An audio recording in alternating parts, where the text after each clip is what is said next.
Hey guys, I'm glad you came in today to discuss your concerns about your menstrual cycle. This is one of the most common topics I discuss with my patients, and I want you to know that having questions about your period is completely normal. Let me walk you through what we consider normal versus concerning when it comes to menstrual health. Understanding normal menstrual cycles. First, let's talk about what constitutes a normal menstrual cycle.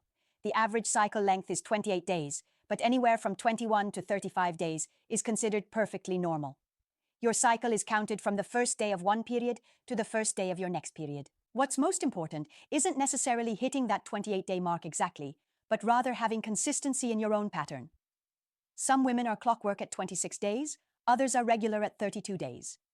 Both are healthy as long as they're consistent for you. Your actual menstrual flow typically lasts between 3 to 7 days. The flow is usually heaviest in the first 2 to 3 days and then gradually lightens. You might notice some variation in color too, starting with brighter red blood that may darken to brown toward the end, which is completely normal. When cycles become irregular. Now, let's discuss what we mean by irregular periods. There are several types of irregularities I see. Cycle length variations. If your cycles are consistently shorter than 21 days or longer than 35 days, or if there's significant variation month to month, like a 25-day cycle followed by a 40-day cycle, this warrants attention. Missed periods.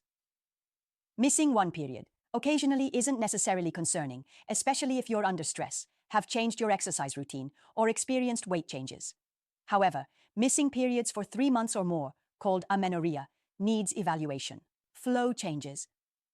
Significant changes in your flow pattern can be meaningful. If your periods become much heavier, requiring you to change a pad or tampon every hour for several consecutive hours or lasting longer than 7 days, this could indicate an underlying issue. Common causes of irregularities. There are many factors that can affect your menstrual cycle, and most are completely treatable. Hormonal changes. Your menstrual cycle is orchestrated by a delicate balance of hormones. Conditions like polycystic ovary syndrome, PCOS, thyroid disorders, or hormonal contraceptives can all influence your cycle timing and flow. Lifestyle factors. Stress is a major factor. Both physical and emotional stress can delay ovulation and affect your cycle. Significant weight changes, whether gain or loss, can also impact your hormones. Excessive exercise, particularly in athletes, can lead to lighter periods or missed periods entirely. Age and life stages. If you're a teenager, irregular periods for the first few years after you start menstruating are very common. Your body is still learning to regulate these hormones. Similarly, as you approach your late 30s and 40s, you may notice changes as you begin the transition toward menopause. Addressing painful cramps. Let me also address menstrual pain, since this is often a concern. Some cramping is normal. It's your uterus contracting to shed its lining. However, severe pain that interferes with your daily activities, causes you to miss school or work, or doesn't respond to over-the-counter pain medications may indicate conditions like endometriosis or fibroids. Normal cramps usually begin just before or at the start of your period and last 1-3 days.